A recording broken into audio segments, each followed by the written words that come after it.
Pemirsa, hari Rabu lalu artis Bella Safira bikin kejutan buat wartawan. Salah seorang wartawan yang bekerja untuk situs Bella Safira mengundang para wartawan via telepon.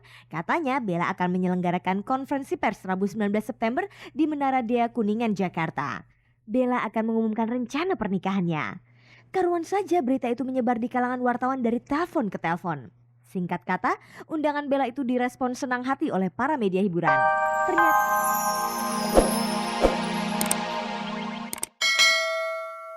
berikut keterangan Hendra. Sekarang kita lihat dari definisi penganiayaan itu sendiri gitu loh. Ya kan? Kalau divisi penganiayaan itu memang ada murni, ada suatu rencana ingin menganiaya. Ini nggak ada rencana ingin menganiaya. Jadi klien saya ini dia membela diri dalam posisi terpaksa gitu loh. Karena dia sudah dikeroyok kan begitu.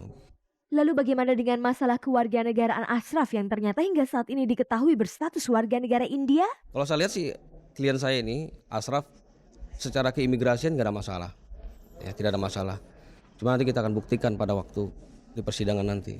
Dan bagaimana pula dengan pihak Iwan yang diwakili oleh Arafik? Melalui kuasa hukumnya, Arafik yang hadir pada persidangan itu berniat menuntut ganti rugi kepada Ashraf sebesar 1 miliar rupiah. Kita lihat aja perkembangannya, kalau apa ini cacat seumur hidup, mungkin kita akan lebih besarkan gitu loh. Lagi ada usaha-usaha pencemaran nama baik saya, mengganggu saya punya nama lah istilahnya. Saya bikin malu segala macam. Kalau itu unsur sengajaan bisa terjadi. Apakah Arafik yakin bisa memenangkan tuntutan atas kasus ini? Apalagi dia orang asing, Kang. Sebetulnya sih semua orang itu diperlakukan sama, biar itu orang asing, biar itu orang Indonesia. Ya, kita juga asas hukum kita kan menerangkan ya, equality before of the law, semua orang dianggap sama di depan hukumnya. Tapi ya sebagai nasionalis juga kita berpikir dong, orang asing bisa bertindak semena-mena terhadap hukum, ya kita merasa sebagai penegak hukum akan dilecehkan gitu aja.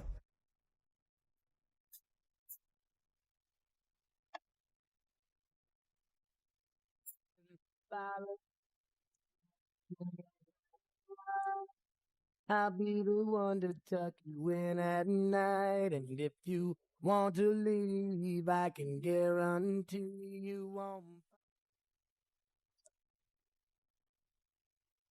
Pemirsa, kebahagiaan kembali meliputi keluarga Reysa Hetapi dan Dewi Yul. Senin lalu Dewi Yul melahirkan seorang bayi laki-laki di Rumah Sakit Bunda, Jakarta.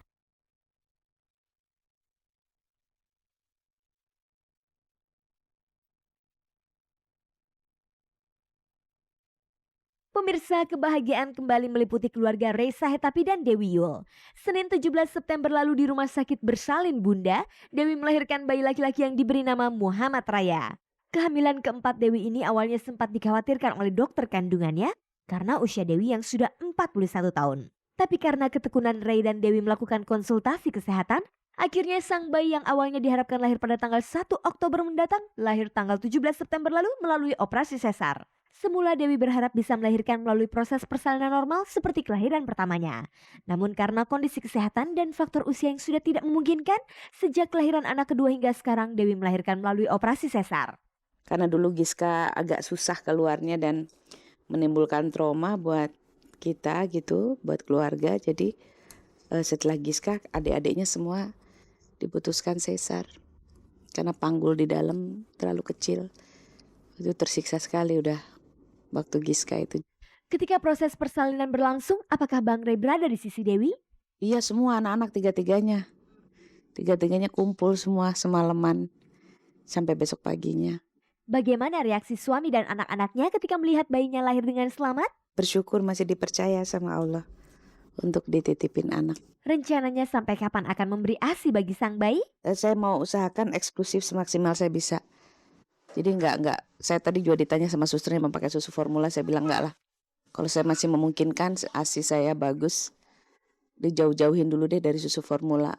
Nanti kalau misalnya lihat setelah 6 bulan setelah ada makanan tambahan.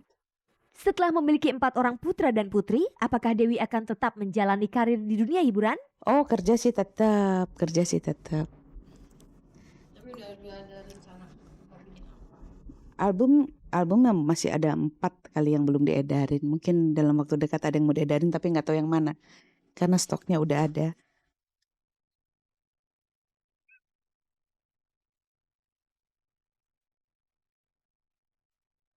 Pemirsa, berikut ini kita simak liputan aktual yang berhasil dihimpun tim Cek dan Dicek. Pemirsa, hari Rabu lalu artis Bella Saphira bikin kejutan buat wartawan. Salah seorang wartawan yang bekerja untuk situs Bella Saphira mengundang para wartawan via telepon. Katanya Bella akan menyelenggarakan konferensi pers Rabu 19 September di Menara Dea Kuningan, Jakarta. Bella akan mengumumkan rencana pernikahannya. Karuan saja berita itu menyebar di kalangan wartawan dari telepon ke telepon. Singkat kata, undangan Bella itu direspon senang hati oleh para media hiburan. Ternyata itu hanya surprise Bella untuk wartawan karena saat bertatap muka, Bella didampingi oleh pengacaranya MSM Panggabean SH. Akhirnya Bella Saphira berterus terang kalau undangannya kepada wartawan bukan untuk menjelaskan hal ihwal rencana pernikahannya, tetapi tentang rencana gugatannya kepada pihak Unilever, di mana Bella pernah dikontrak menjadi salah seorang bintang iklannya untuk sabun Lux. Khusus tentang hubungan Bella dengan pihak Unilever memang tidak berjalan secara harmonis. Sempat beredar rumors kalau sejak awal pihak Unilever kurang klop dengan kerjasama Bella sebagai bintang Lux. Kabarnya beberapa kali pihak Unilever membatalkan syuting iklan gara-gara Bella tidak datang pada waktu yang telah ditentukan.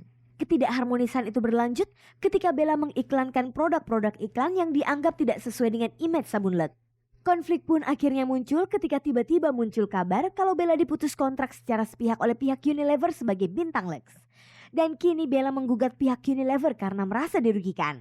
Setelah dirinya tidak lagi dikontrak sebagai bintang iklan Lux, tetapi billboard yang memajang foto dirinya untuk iklan sabun Lux masih terpampang.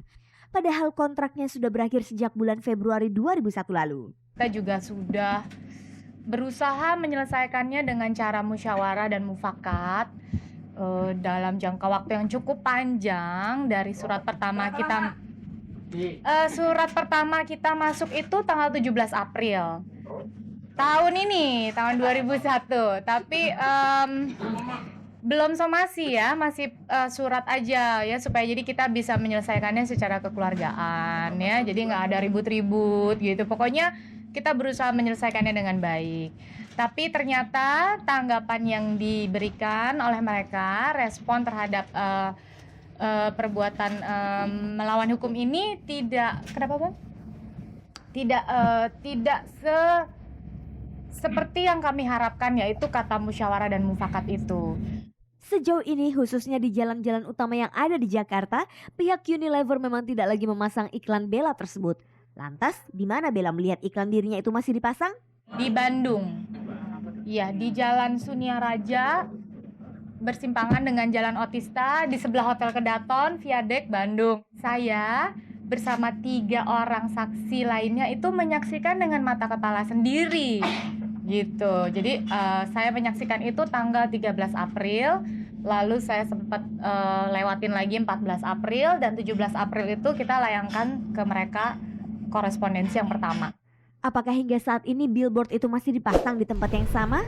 Sekarang sudah diturunkan. Jadi begitu surat kita pertama masuk itu memang mereka turunkannya itu masih nggak langsung ya, mungkin ada waktu sebulan lebih, jadi kira-kira 3 bulan sampai 4 bulan setelah masa kontrak berakhir itu belum juga diturunin. Adakah gugatan Bella ini sebagai balasan sakit hatinya terhadap pihak Unilever yang pernah dikabarkan memecat dirinya sebagai bintang Lux? Kali lagi nih, dengan segala kerendahan hati saya, tidak ada maksud untuk terciptanya satu keributan. Ya, dilihat dari begitu panjangnya surat menyurat yang kita lakukan ya, berbulan-bulan gitu. Tapi ada kalanya saya tidak mengerti, di Indonesia ini kurang common, kurang lazim hal-hal seperti ini tidak diperhatikan, apalagi oleh perusahaan sebesar Unilever ya, multinational corporation, sudah listed company. Tentang berapa besar kerugian material yang akan dituntut Bella Saphira terhadap pihak Unilever, kuasa hukum Bella Saphira yaitu MSM Panggabean SH menjelaskan. Material kita kembali kepada sebetulnya masa kontrak Bella setahun itu sekitar 120 juta, imaterialnya 1M. Dan bagaimana dengan Bella sendiri?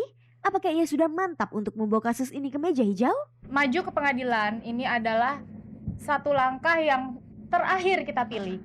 Pemirsa, sehari setelah Bella mengabarkan rencana gugatannya, pihak Unilever pun mengadakan pertemuan dengan sejumlah wartawan di kantornya untuk menanggapi pernyataan Bella itu. Unilever diwakili oleh Maureen E. Budiman, Senior Communication Manager.